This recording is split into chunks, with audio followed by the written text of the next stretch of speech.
History will be made in the United States today as Joe Biden and Senator Kamala Harris gear up to make their first public appearance together.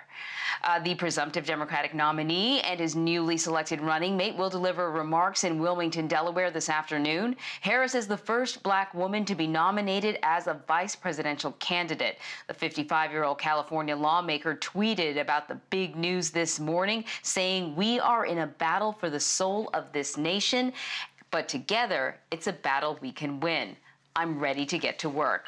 Now, this comes after Harris and Biden clashed during the Democratic primaries as rivals. One of their most memorable and contentious moments was during one of last year's debates. Harris challenged Biden on race issues and for previously opposing busing as a way to integrate schools. When Vice President Biden was in the United States Senate working with segregationists to oppose busing, which was the vehicle by which we would integrate America's public schools, had I been in the United States Senate at that time, I would have been completely on the other side of the aisle. And let's be clear about this. Had those segregationists their way, I would not be a member of the United States Senate, Cory Booker would not be a member of the United States Senate, and Barack Obama would not have been in a position to nominate him to the title he now holds. And so, on that issue, we could not be more apart. Well, Biden and his running mate have clearly come a long way since that time. Our Caitlin Huey-Burns actually spoke to Kamala Harris about the exchange last October. Do you regret making that shot early on? Well, I didn't think of it as a shot. I thought of it as, and I still think of it, is that we had a legitimate disagreement, and it related to an issue that I feel deeply about and obviously have a personal experience with. And but I will tell you, when we look at the issues that come up on the debate stage, there are many important issues that are challenging the ability of American families to get through the month. And those issues must be discussed and they must be a priority, which is why tonight I wanted to talk about what we need to do around the economic support that families need who can't get through the end of the month without worrying about their ability to pay a $400 unexpected expense. All right, so Caitlin Huey-Burns is joining us now to talk a little bit more about this historic pick. We have a Black woman as a running mate on a major ticket. So Caitlin, let's talk about how Joe Biden got here. Why did he pick Kamala Harris? Hi, Anne-Marie. Well, I keep thinking about a recent Biden press conference where a photographer caught a glimpse of his notes, and he was expected to be asked about Kamala Harris, and he wrote about her on those notes, "I don't hold grudges." Well, this pick, I think, is a confirmation of that. A lot of attention has been paid to that debate performance because it was incredibly striking, and we saw afterwards that Kamala Harris got a bump in the polls that soon dissipated, and as we know, she dropped out of the race before voting even got underway. But I think that moment does a couple of things to kind of preview what we might expect from a Biden-Harris ticket. First, a lot of Democrats say that Biden not holding a grudge against Kamala Harris and choosing her as his running mate is a clear contrast to President Trump, who we know holds on to long-held grievances. Second, a lot of Democrats think that this could be a preview of how Kamala Harris could operate on the campaign trail against their common opponent, which would be Donald Trump and, of course, Mike Pence. The date that a lot of people have in mind once Kamala Harris was selected is October 7th in Utah. That's the first and only vice presidential debate where Kamala Harris and Mike Pence will go toe-to-toe. And a lot of people say that were looking at this pick yesterday, that debate performance could be a preview of what Harris could be capable of against an opponent. So that is something that she brings to the table.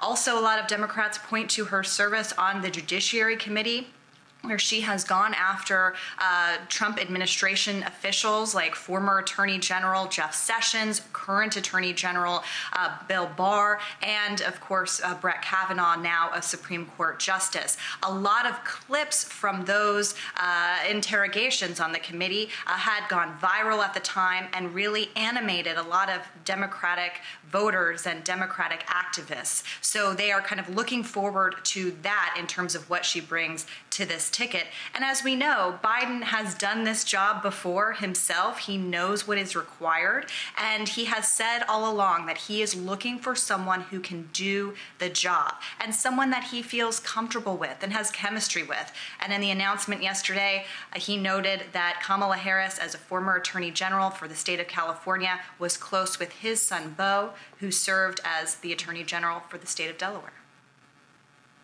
Yeah, so you brought up her performances at those congressional hearings. Of course, yeah, she has a history as a prosecutor. And boy, could you tell when she was grilling some of those giving testimony. Supreme Court Justice Brett Kavanaugh comes to mind. I want to play a little bit of that sound. Were you a party to a conversation that occurred regarding special counsel Mueller's investigation? And a simple yes or no would suffice. About his investigation. And are you referring to a specific person? I'm referring to a specific subject, and the specific person I'm referring to is you. All right, so Caitlin, as we know, one of the jobs that Joe Biden had, and one of the reasons that he was picked as a VP for Barack Obama, is because he had these long-standing relationships and a history in Congress. In regards to Kamala Harris, what sort of role do you think that she could play when it comes to the relationships that she has built in Congress?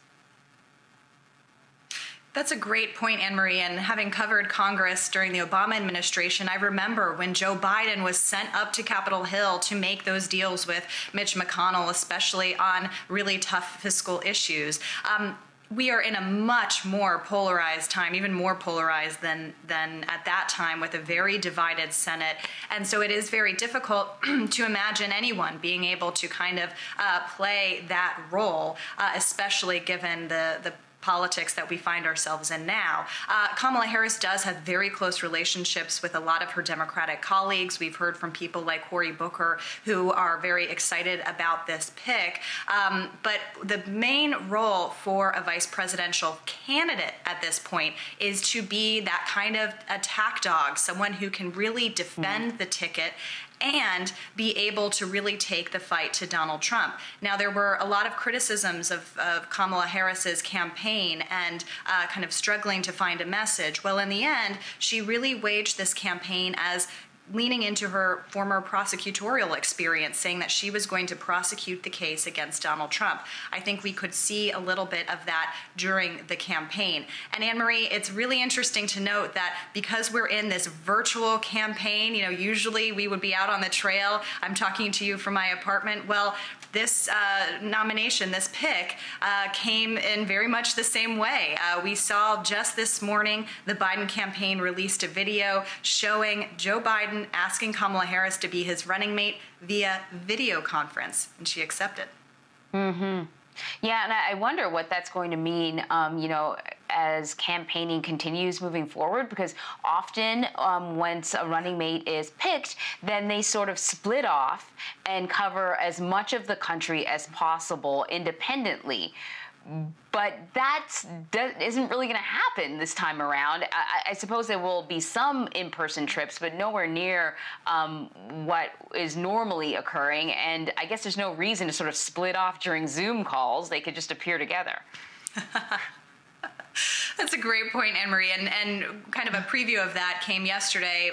The announcement itself was an incredible fundraiser for the Biden campaign. They said they had a record day in terms of fundraising. They will appear together today, this afternoon, as you noted, for the first time in Wilmington. So that will be the first kind of time that we see them in person. But a lot of the campaign trail is going to be virtual. Next week, the Democratic National Convention is happening, but it's happening online pretty much.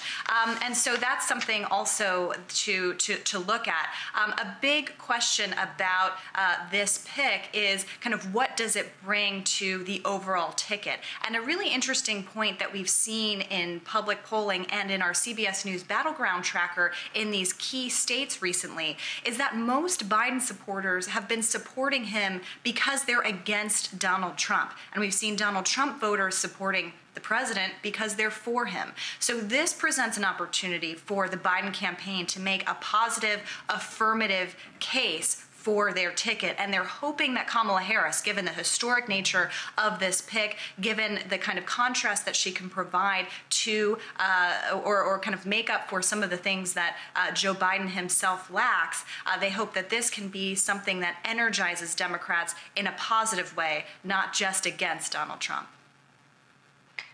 Great point. Caitlin, before I let you go, I want to ask you about something else. You know, during the primary, when she was running, she was often criticized for the very thing that we have sort of recognized that could be a strength, her history as a prosecutor and as California's attorney general. You know, this country is in the middle of a reckoning when it comes to injustices within the criminal justice system, police brutality. This was an area of concern for people with her. Her history of sort of law and order. Will that continue, or will that be a problem moving forward for her? It's a great point, and something that Republicans are certainly going to make a point. What is interesting about that is that during the primary, Kamala Harris did not do well among black voters. Black voters were overwhelmingly supporting Joe Biden, and that's a big reason why she wasn't able to gain traction in that primary contest. She had come under scrutiny. Her record had come under scrutiny. On the campaign trail, having followed her throughout those early states, I would often hear her say and tell voters that the reason that she became a prosecutor, the reason that she became a lawyer, was because she believed that in order to effect change on these criminal justice issues and other big issues, that she had to do it from the inside. Now, we'll see if that, we've seen a lot of positive reaction among Democrats to her candidacy now. We'll see if that continues, but it also could provide some kind of counterweight to the law and order campaign that the president and his campaign are pushing. This may be a way for the Biden team to kind of push back on that, or at least neutralize some of those attacks. Caitlin Huey-Burns, thank you so much. Thank you.